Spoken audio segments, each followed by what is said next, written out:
want to launch right in. Ephesians chapter 5, verse 20. Ephesians chapter 5, verse 20. Very familiar verse of Scripture. Be on, well, that's my teleprompter, but be on the screen for you. Unless you want to just come on down here and read this with me.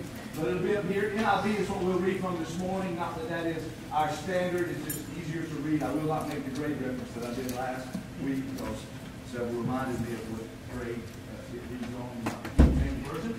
Paul writing to the church in Ephesus, and he says this week we're going to focus on the, y'all with me, say amen. Amen. And this is unmedicated. I mean, it's just how I wake up, all right? A tiny bit of caffeine. Can you imagine a lot of caffeine? It's crazy. This is what Paul said. Always give thanks to God, the Father, for everything in the name of our Lord Jesus Christ. I wanted to talk to you and finish this series up on forgotten virtues, on the virtue of gratitude. I know that it is kind of customary in traditional churches on Mother's Day to preach on mamas. I'm just not a traditional guy. I also know that this is a traditional verse of Scripture used at Thanksgiving. Again, I'm not a traditional guy.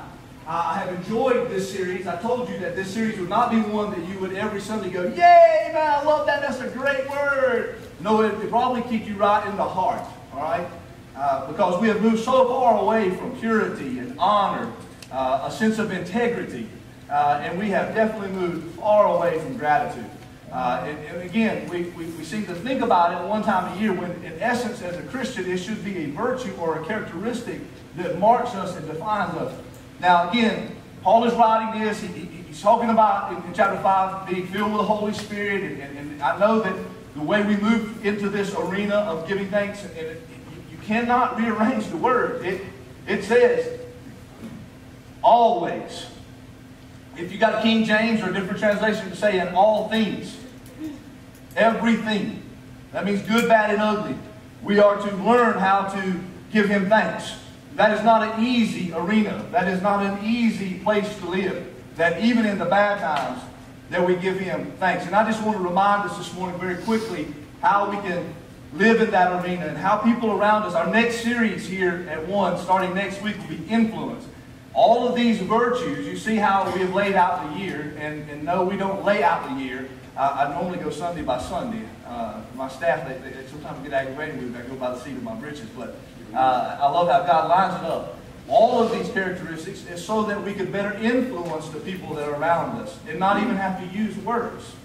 That we just influence them by the kind of people we are, the character that we exhibit, the virtues that we live by, the morals that are the standards for our lives, and we call ourselves Christians, and that we're teaching our children. Now, gratitude. We know what gratitude means. It means to be thankful. It means to appreciate. There's a lot of things. There's no need for me to break the Greek down and try to pronounce that Greek word. It just means to be thankful. It's to be appreciative. It's to understand how blessed we really are. And so I just want to remind you quickly this morning about that. Before I do, I was listening to Craig Rochelle teach on the same subject, and he was talking about, in years back, there was a college that called in a whole group of college graduates, and I know that's our season right now, as a lot of colleges have held their graduations, and high school is right around the corner. And he said they called in a Boston consultant, and this consultant gathered all of these college people up that he could, that was in this arena. They gathered them all up, and he said, I want you to use the letter E, and I want you to tell me what this society labels you that are coming into the workforce as you graduated college. Use the letter E, one word. And just about every one of them said the same words. They used 2 or 3. Exciting, enthusiastic, excellence, encourage. The consultant said no. The one word that they labeled the graduates from this generation coming into the workforce is entitled. Entitled. Entitled. And they were shocked. Now you may be this morning the same way. Shocked. I'm not. Because I've already read it. They're entitled. They're entitled. It is crazy. Now before we get too quick, especially as adults, and you know, we have 2 girls, one about to be 10, one already 10, both of them going on 20. And before I go real quick and say, yep, they are a bunch of spoiled kids. That's right. They all act entitled. Be very, very cautious. It's a slippery slope when you start that, because how did they get that way? We created them. We created them. Before I teach the lesson this morning, I want to remind you that the millennial, or this generation, they are actually dubbing the entitled generation. You know, when we were Gen X, this is the entitled generation. And before we were quick to get on them and say, yes, they're a bunch of spoiled and acting entitled, all that, we created them. We created them doing a couple of things. First of all, we really created them by over-providing for them. Over-providing for them. And I can use Lana as a great example, because I use my family as examples. I don't want to use, I can use yours. Well, I know mine better. We were blessed with her several months ago. She is adapted to our family very well, and she has brought a sense of cohesion to our family that didn't even know it was lacking there. But when she moved in with us, she really just had a corner of clothes, maybe, in the closet, maybe, right? Like that, I don't know, maybe. It wasn't because she lacked, it's just what she had.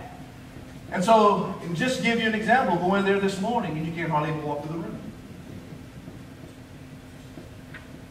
You go in Addison's room, our other daughter, at the end of the hallway, you definitely cannot get through that room. I think the girls work this way because there's bunk beds in Lana's room. They sleep in Lana's room, hang out in Lana's room, all that good stuff. But they goof off in Addie's room, and it stays a disaster. We've created this. We've created it because we over-provide. Now, it's a good thing, and I want my children to have nice things, but what happens is that even in generations gone by, we've overworked, been absent from the home because we're overworking to provide, so they have everything and it's a name brand. Matter of fact, 9 times out of 10, the kid or the young adult don't even tell you that it's a pair of shoes. They're going to tell you the name of the shoes. They're going to label it by what its name is.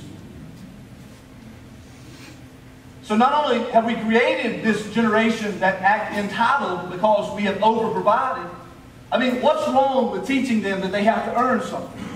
Is there anything wrong with that? As a matter of fact, the wisest of wise, inspired by God Himself, because every word is God-breathed, said, you're not going to eat unless you work. Amen. Didn't it say that? Did it not say that in the Proverbs? Is there anything wrong with teaching them that there is a list of chores and that there's a responsibility and there's such thing as an allowance and there's no fudging on that and that you have to earn that? And whatever way you do that, we do that with grades and different chores, making the bed, helping feed the animals and stuff. When I say animals, the 2 dogs, walk the dog. We don't have a farm, anything like that. We'll send folks over to your house and help them farming and stuff. I don't garden. I just wait for you good people to bless the pastor with your garden. No, we have taught them how we have, because Sandra's dad, he gardens. Is there anything wrong with that? No. Is there anything wrong with having your son come work a summer and teach him how to drag brush and how it looks to cut down trees and load stuff up? Is there anything wrong with that? There's nothing wrong with that. What we've done is we've created a video game generation. We'll provide for you, leave you in this setting, just as long as you're safe. Which is the other thing we've overdone. We've overprotected. Yes. We've overprotected. I did not see her this morning, Miss Carol Winkler, sometimes, and you will know when Miss Carol is here. She is Pentecostal and she will stand up during worship and while I'm preaching, and I love it, by the way. I love the way some of you look when you're around her because she stretches how you worship. Miss Carol goes way back, and my family is friends with my mother way before I was in this world. And her boys and her late husband, Jim, we all play ball together and hang out. And I will never forget one summer. It was the first summer I'd ever got to do anything like this. That's when I etched in my memory. They asked my mom and dad, the Winklers did, could Joel go to Six Flags and to the water park back then. It wasn't in the campus, but it was a separate campus down in Atlanta. And I remember it was a great time. But I was thinking about this overprotecting, and I remember as we traveled, they had, and of course this is probably 80s, early 80s, maybe mid 80s, and they had a Dodge Charger. It was a hatchback. It wasn't a Dukes of Hazzard style, you know, gas prices, all this stuff. They made it was a little hatchback. And the reason I tell you all this was because I remember all the way to Atlanta and back, we hung out in the hatchback. We didn't have a seatbelt on. There wasn't no safety seat. There wasn't a 5-point harness. You understand? Now listen, I'm not suggesting that when you leave here today, you let your kids climb around. You're going to get a ticket and there could be a bad accident, all right? But do you understand? I turned out pretty good. Well, maybe not in your opinion, but in my opinion, I'm pretty good. You know, We overprotect. We created this entitled generation because we've overprovided. We've not taught them a sense of responsibility and how you earn something. I can go back and give you an illustration out of my life. I've given it to you 100 times before. If you've ever been in my ministry, and some of you have been with me before, the first set of tires on the truck that my dad bought me and my mom bought me brand new, I boiled those things off because the truck bed's real light. I had to spin it. It was a 5-speed. And that first set, man, I melted those things off very quickly. Even got labeled in the state of South Carolina as a reckless driver because of that little truck. But that next set of tires that I had to buy, they lasted a long time. Long time. Overprotect. Overprotect. Don't let them go there. Don't let them do this. Oh, goodness. Do not let them play this. Don't let them do that. They'll get hurt. What if they get hurt? Well, how do you learn unless you get hurt? You know, when Addison was a toddler, I was preaching. She was in Baton. She was in Westminster at the time. They were doing a craft.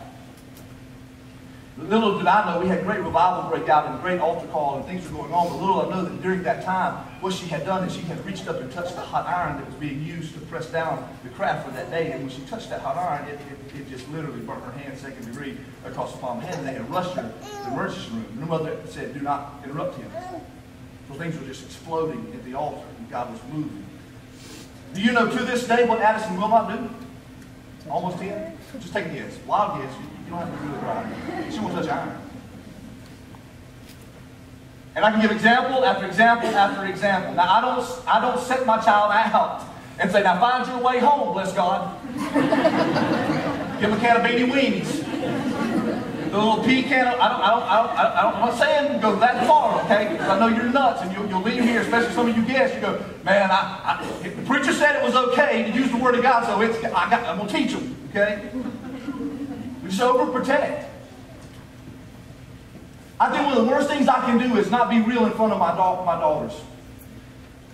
We have had some difficult conversations. Most of you know my story. I'm in a divorce situation, blessed to remarry, we're completely blessed to be where we are. We are people of second chances. The church is a place of second chances, and for no one to be looked down upon, and for no one to feel second rate, no matter what your status is in life, or what your denomination is, or anything, okay? You know, whether you shave or you have a big beard, all right? I don't care. Even if you don't shave your legs, it doesn't matter, okay? And so it's been crazy, right? You know the story with Lana and how she's blessed our family. And listen, don't you think for a second, because I get up here and I'm the preacher and I use all this and I got all this and I've got the seminary and I've had psychology and I've had counseling 101 and 102 and 202 and on and on and on. And I know all this stuff. Then I'm telling you, we've had to sit down and have some tough conversations. Do they really care about me? Have they forgot about me? You be on the other end of that conversation. Do you lie to them? Do you just pat them and say, "Look, you know"? Overprotect. We also, and you know my stance on this, you still with me, say amen. Amen. Just being real with you. If you're new to me, you'll catch on quick, man. What you see. You know I make a huge stance on this. I cannot stand how we moved in the 21st century to every child getting a trophy. That is the dumbest thing in the entire world. Amen. I do not care if you disagree with me and you're okay. You have the right to be wrong. There is a situation and circumstance, as Ecclesiastes sees it with everything. I understand that some children were born with special gifts, and it is cool that they even have the ability to compete. But we have created this generation. I'm telling you, you think I'm being silly about this because I'm a sports fanatic and all these other things. You think I'm being silly. I'm telling you, what do you teach a kid that all his life he was the slowest in the crowd? There's nothing special. Listen, no special gifts was given to him. He is just like everybody else, but he's the slowest in the crowd. And here you get this trophy, just like the fastest and just the slowest. And God, we're just glad that you're here and everybody's fair and it's all. What do you tell that kid that grows up always in that when he gets turned down from his first interview after college?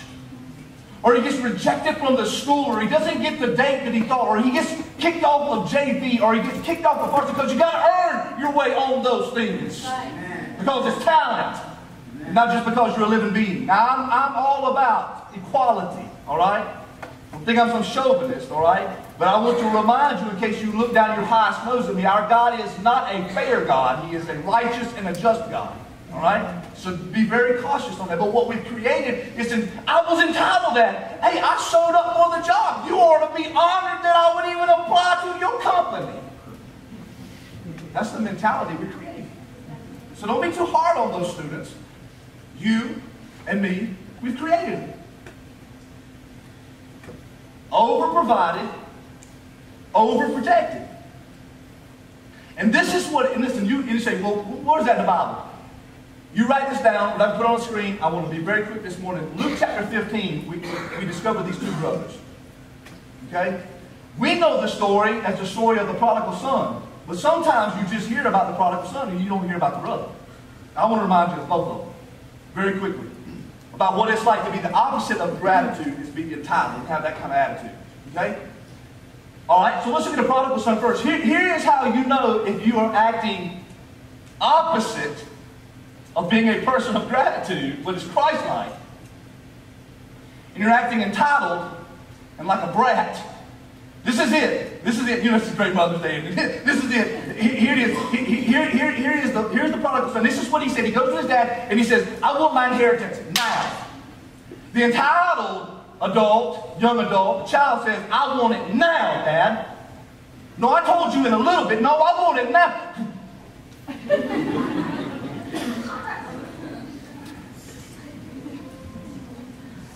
No, I know your kids don't act like that. I know. It's just a preacher. I know. You might act that way. Or they go like this. Eddie! Bring your butt right back in here. I don't know how you do it at your house. I do it at my house. You want to leave this room a different way? Yes.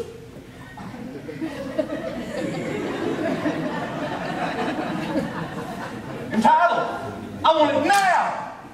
I'm hungry now. I want to go play now. I don't want to do my homework now. You think it's just the kids? Let them take a little extra time in the drive-through line to make your feel. You know that most places in the world, you have to go get what you eat, clean it, cook it, and serve yourself, let alone go through a drive-thru line where somebody else is working to serve you, and then you're going to complain because it took an extra 2 minutes? You kidding me? Are you jumping 4G to 3G? Holy smoke, dude. Entitled we are. It took 2 extra seconds to download that YouTube video that has nothing to do with the furtherance of the kingdom. I pay good money. So be careful, it's not just pointed at the children. When we get in traffic, if the confession is good for the soul, listen to me for sure. I should be the only one on the road. Nobody else knows how to drive. And they sure do not know how to break the speed limit. At least we go 5 miles over. They give me a 5-mile cushion. Amen. All right? I don't know about where you live. They give me a 5-mile cushion. I'm going to use every bit of that 5 miles an hour. Not 5 minus, 5 over, Grandma. See, it's not just the children. I'm guilty. iPad, iPhone. Yes, we're Apple people. All right, that's just how we roll. Droids.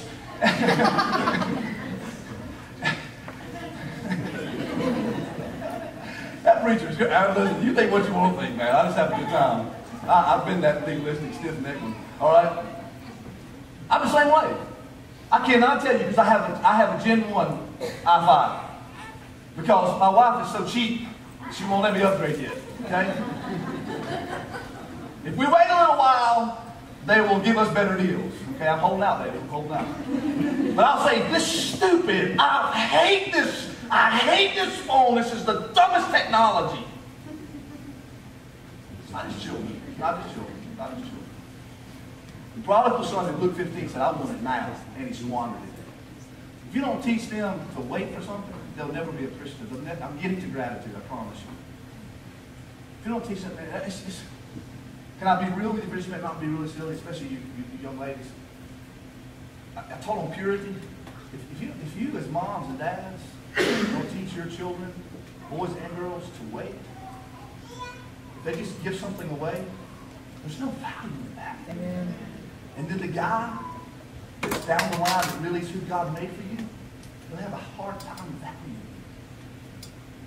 It's possible, though, it is, through Christ and forgiveness and grace and mercy, second chances. That's how he operates. But why get there when you can start here and say, man, I'm going to be a person of virtue? You see, the person who thinks they're entitled means I want it now. I deserve it now. I should feel good now. I should have my pleasure now. What happened is just waiting. What happened to earn it? And here's the brother. We don't hear a lot about him. The brother's like this. The brother's out in the field. The brother, you can label it any way you want. You know, he's kind of PO'd, man. I mean, he's angry, all right? And I didn't say the word, okay? He's mad, man. Do you remember the story in Luke 15? He's mad because he tells the dad, he's thinking, though, he's like, I've been out in this field working. I've been busting my arm. I did not waste it. I did not leave. I did not act like I wanted it now. And here he gets, and watch this, here's entitlement. Because you think, well, that's what he should be. No. He goes, I deserve more. I deserve better than this. You know how often I get in my little black truck? 1999, 1997 Nissan hardbody. You know how often I get in? It cost me $3,000. I bought it from a deacon in church. I should have knew something then when I bought it from a deacon. But it's been Vernon, he's with Jesus now. He's a great man. It's been a great truck. I think God's paid for it. But you know how many times I've got that truck in you? If you've been around me, you know. If you've been anywhere in the vicinity, you know when I fire it, it goes, I've had it tune up, man. I've had it tune up. It is what it is, brother. It is what it is. You know how many times I have gotten in that truck, been so embarrassed that in that crowd it made that noise, and everybody looked, especially on FCA day here, and the kids are coming in, and it makes that noise and all so good. Like, I'm the cool preacher, man. I'm cool. I wear my hat low and my chucks, man, I'm cool. And then my truck goes, smoking. I'm like, you know how many times?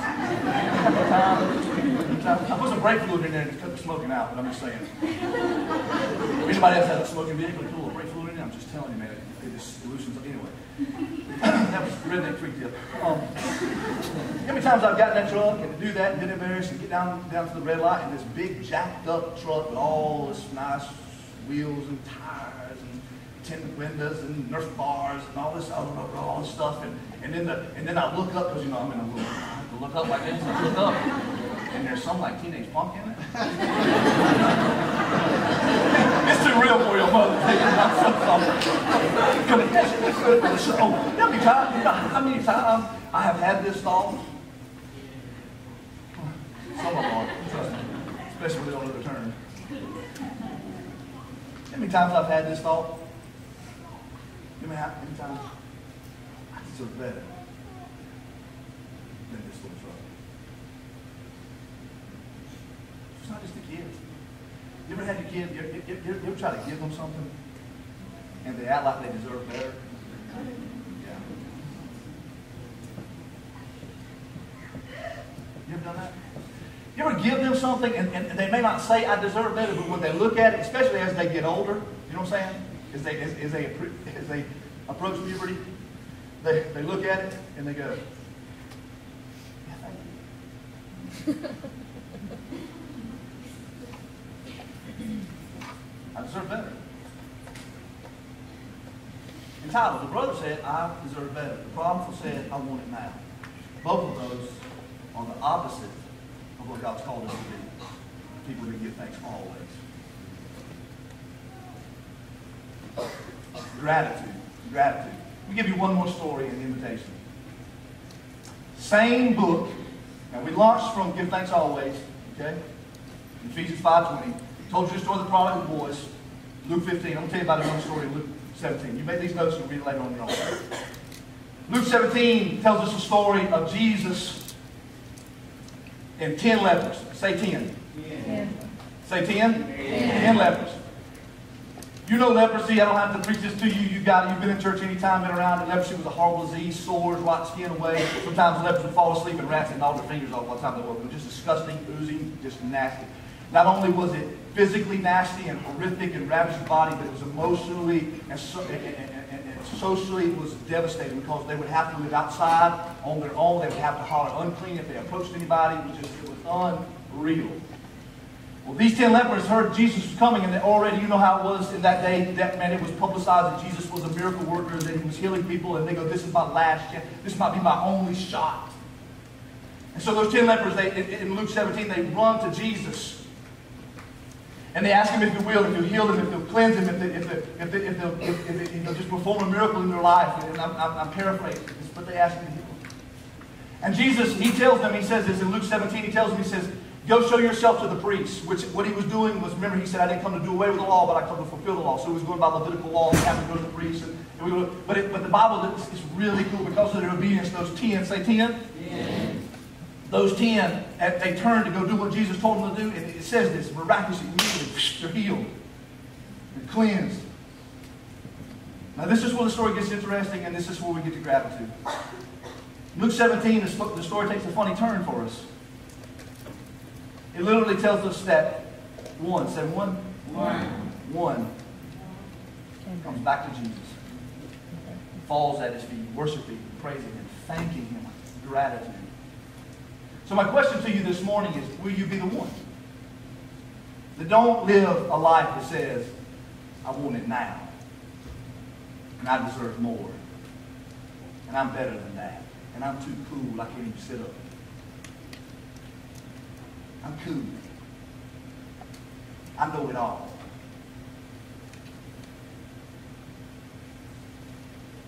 Will you be the one? No, listen. I didn't come here to waste your time, and you won't waste mine. I'll be straight to the point with you. Everybody else may beat around the bush and pat you on the shoulder and kiss your patootie. I won't do it. Because when I lay down tonight, I answer to one person alone. It's not Sandra, it's not Addison, it is not Lana, it is God Almighty. Amen. Will you be the one? Because where I'm standing, what I can tell, you are definitely not the one. You see, the Bible says, go back to our launch text, Ephesians, in all things, for everything, give thanks. Watch this. Let me give you 3 subjects, and we're done. Spiritual things. I want to thank God. I want to be appreciative for spiritual things. If I didn't have, are you listening to me? Say amen. Amen. If I didn't have anything but Jesus, I mean nothing but Jesus, that'd be enough to praise him for all eternity. You understand that? That's not super spiritual. Because if you've been through if you've ever lost everything and they're taking more away than you had, and you do everything that you can do to just save your house, you understand? And you go to the bank and there's nothing there. You understand? You've worked 50 hours for $10 an hour, and Uncle Sam takes most of that before you, and you got to put food on the table for your daughter because you're the only one. You're a single dad.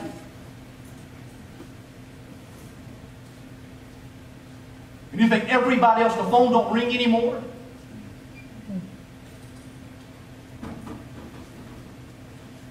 So if you've never been to a place like that, I'm telling you, you're either headed that way in some area or some arena. It may not be as dramatic as that, but you've got to get to a place where in all things, if it was just Jesus, that you can have an attitude of gratitude. And if you can get to that place, I'm telling you, nothing else matters. It don't matter if the truck smokes or the smoke blows. It don't matter if they're knockoff shoes or they're the real Chuck Taylor. Do you understand me? Amen. And I war with that because I grew up in a generation where if you wore skips, you got picked on.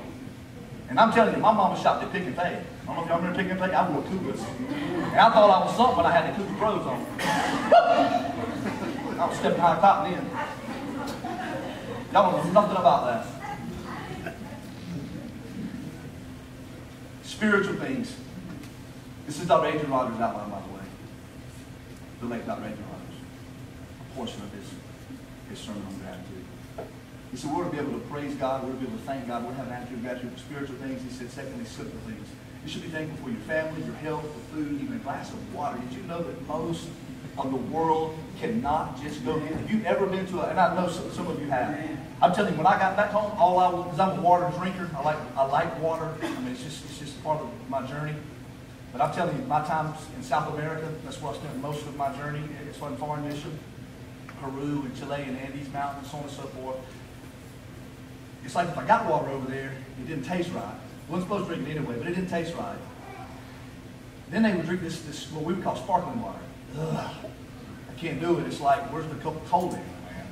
It's not right. So all I wanted was that glass of ice water when I got home. Most of the time, nothing over there is refrigerated.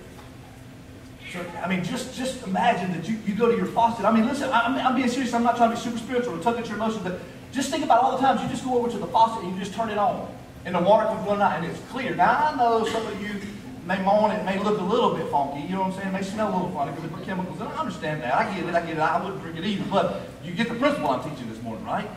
Just you don't have to walk 5 miles uphill both ways, as Papa used to say. I mean, it's just simple things. It's just listen, my little truck, and I know I'm kind of hung on that because it's just I've used it for an illustration also this morning, and most every time I talk about stuff like that, it's paid for. $20 fills it up. Tires are cheap for it, but it's got little beads. Don't have no 20s on it, man. I got like 14s or something. 14, but I keep them clean. I have no idea what that is. Anyway. Yeah, I'm thankful. I'm thankful that Atlanta has a closet slap full of clothes and shoes. Stuff packed under the bed, under the I'm glad Addison has a closet slap full of clothes. I wonder how many times you as an adult have gone to your closet and go, I have nothing to wear. Last time I looked, it was overflowing. I'm talking about my own closet, ain't in your house. Simple things. Simple things. I pick on you guys a lot. I was the other night about the garden, but man, there is literally something about just as simple as a tomato. Just if you take a 5-gallon bucket, and I'm not talking about beef, Farmer Joe. All right. And you just grow that. You nurture it, you grow it, and then you pluck that whatever type of heirloom, whatever tomato you like, you pluck it, wash it, you slice it, you make a tomato sandwich or something. Using wheat bread, I love that man. Something about it. It's just something about it. It's just the simple things. See, we get so caught up. See, and that's why for me, I am so attracted to the simplicity of taking something that somebody else looked up, just overlooked, was going to throw away, as a matter of fact, just showing a little love to it. Step back from it and go. It's just simple things. Simple things. We felled a tree, a single tree. We felled a tree in a neighborhood. I won't tell you the neighborhood, but it was high cotton, in my opinion. You know you in high cotton when on the construction site, the porta-john has to be hid, a blind has to be built around it, and it has to look just like the house is being built. That is no joke. Multi-million-dollar homes. I was afraid to walk on the dirt, man. I'm telling you. I mean, crazy. And the crew that works in there, that invited us, but said, hey, come help us with this street. They've been in there a long time and done a lot of work, and they said, you know what? These people are miserable. Just miserable people. I look at it and go, why could we living it up here, man? The water's right there. Kiwi's right there. It's this house. Then I got to thinking as the day goes on, I go, wait a minute. My OCD, I'm going nuts trying to keep, our upstairs is 1,260 square foot, the bottom is the exact same, and it's half of it's finished. I go nuts trying to keep that straightened up after 3 girls, really.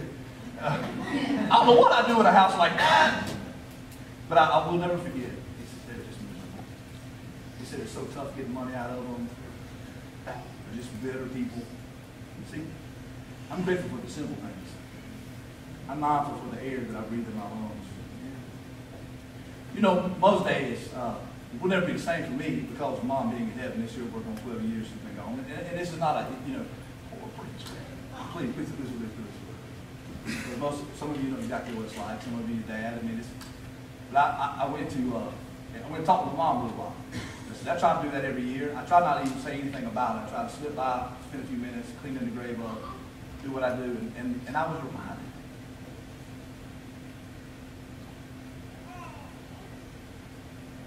I was short. I want to thank God just for the very simple things that I have. I knew I'd preaching this morning. I knew it. That's why I guess it was God speaking to me, because I was so bitter yesterday. I'm a really hard person. I want you to understand I'm really a hard person to love. I'm a really, really mean person inside. I don't think good about it. Other people have made me this way. Death has made me this way. Seeing it firsthand, being a part, even having to bury my mother, something changed. Burying your children, watching being born. It becomes difficult. It becomes hard. I have to be mindful. God called us to be people. Gratitude. Spiritual things, simple things, and let me give you the side, which leads right into it. My emotions, of course. I'm sorry. I'm not trying to preach any swagger. I think he's a great preacher.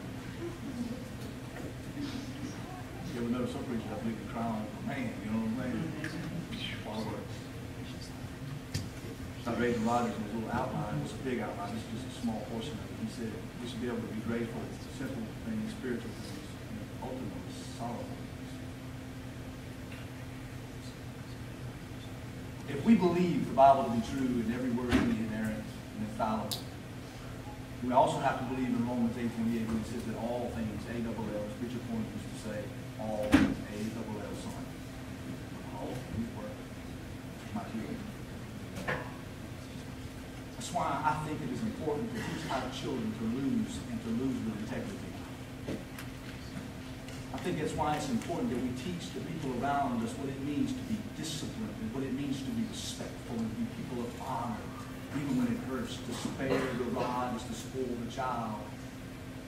We have created a generation that are rebellious and act like they don't have any care in the world because they're entitled. It is crazy. They want what mom and dad has, and yet mom and dad has taken their entire life and just hang on to what they got.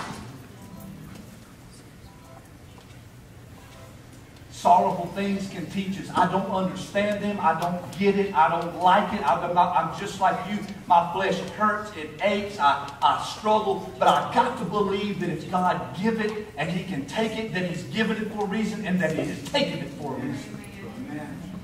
And that if He lays me flat on my back, that I need to praise God. They're not here this morning, or at least I didn't see them. I was blown away. Years ago, John Smith and Amanda and their ginormous crew of kids, as they've merged two families. John's mother, Miss Nettie, sick.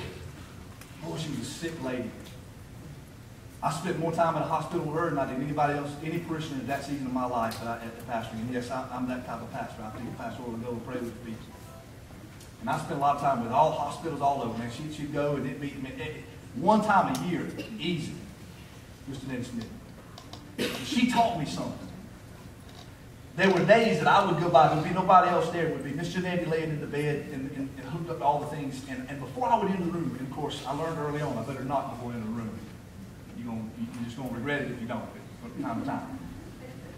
And so I would knock, and I would get no response, but I could hear, so the door would be cracking. I could hear Miss Janetti, man, she's cutting up, carrying on with the nurse. Man, she's sharing Jesus with them. She's having a good time. She's laying there practically died. Never forget. This on tape. This on cassette tape. They shared it at a memorial service. They interviewed her. Pastor Brett became the pastor at Colorado after I left from Westminster. He interviewed her. She lived her life understanding that she was going to be in the hospital at least one time a year, at least. And she accepted that that's what God would have for her. And she said, well, while I'm here, I'm going to share Jesus with her. And I'm going to make the most of it. Now, I don't understand that. I don't understand that.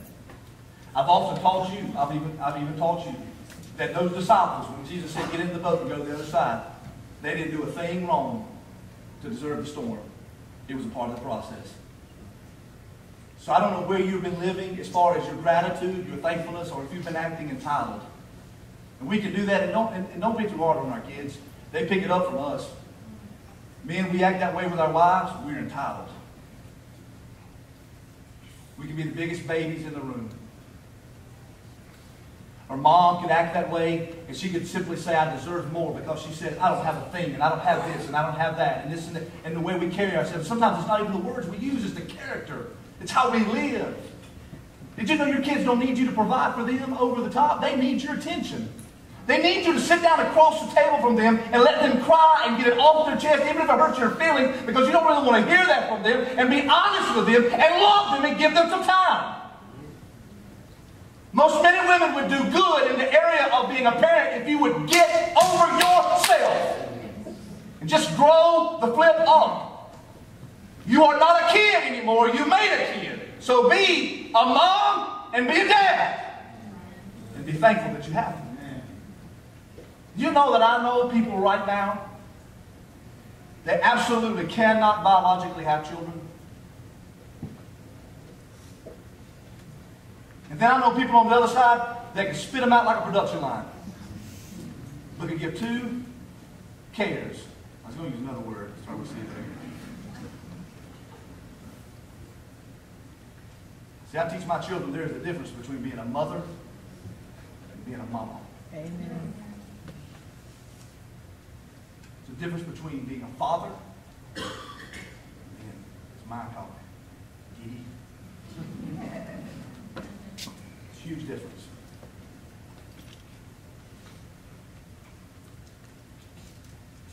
Can they tell that you are grateful for them? Can I confess something to you? I have been notorious, because I sound real good. I've been notorious to say, you're standing right in my view of my big strengths. Move. Well, been no roses on me. And I'm going to tell you how, here, this is how I accept this in my life. I'm a 50-50 parent with Addison and her mother, and her really grandparents and her mother. You with me and say amen? Amen. And thank God you don't have to go through that. You don't have to go through that. But let me tell you what that has taught me. Because I text this morning. It has made me love deeper and better. Because let me tell you something. When you got to give them up the next day, but the night before you said, get out from the TV, God will kick your butt the whole next day. He will ring your bell. But you ought to thank God that He allows you to have a child. And you want to do everything in your power. Everything. To be in their life. And you say, we're talking about gratitude. That is gratitude. That is gratitude. That is letting them know that you are thankful that they were born and that they come into your life. Is that all right? Grateful. Or have you just been living like a bunch of entitled, spoiled brats? I've been there. And see, before I preach, I've already confessed. But I'd like to give you the opportunity to come clean with Jesus. Because you don't need a priest, you don't need a pope, and you don't need this country preacher. You need Jesus, who is the Prince of Peace. The only way you'll have peace in your life is to live a virtuous life. A life of gratitude. It may not be the finest. One thing my mama could do, I'm telling you, man, my mama, she could make chicken salad out of beets and feet and make it taste like it was all white meat. With loose mayonnaise in it. Well, I do.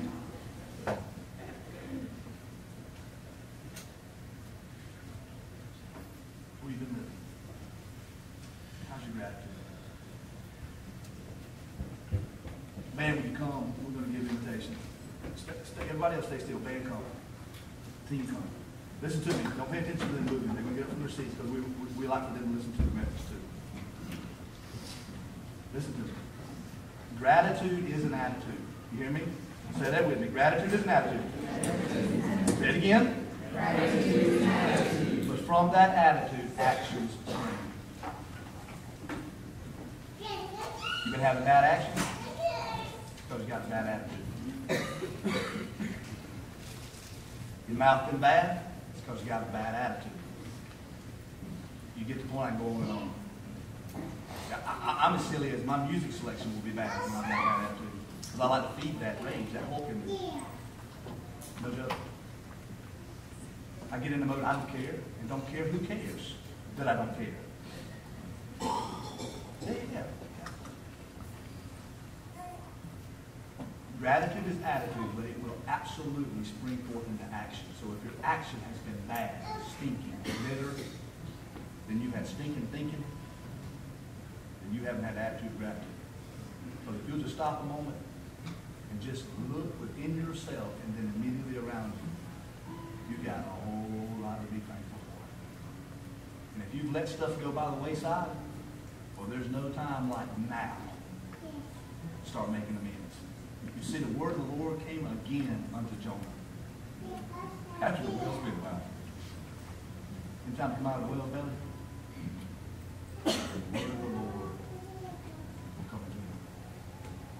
Let us be people of virtue. Let us be people that are thankful, not just in thanksgiving, but every day.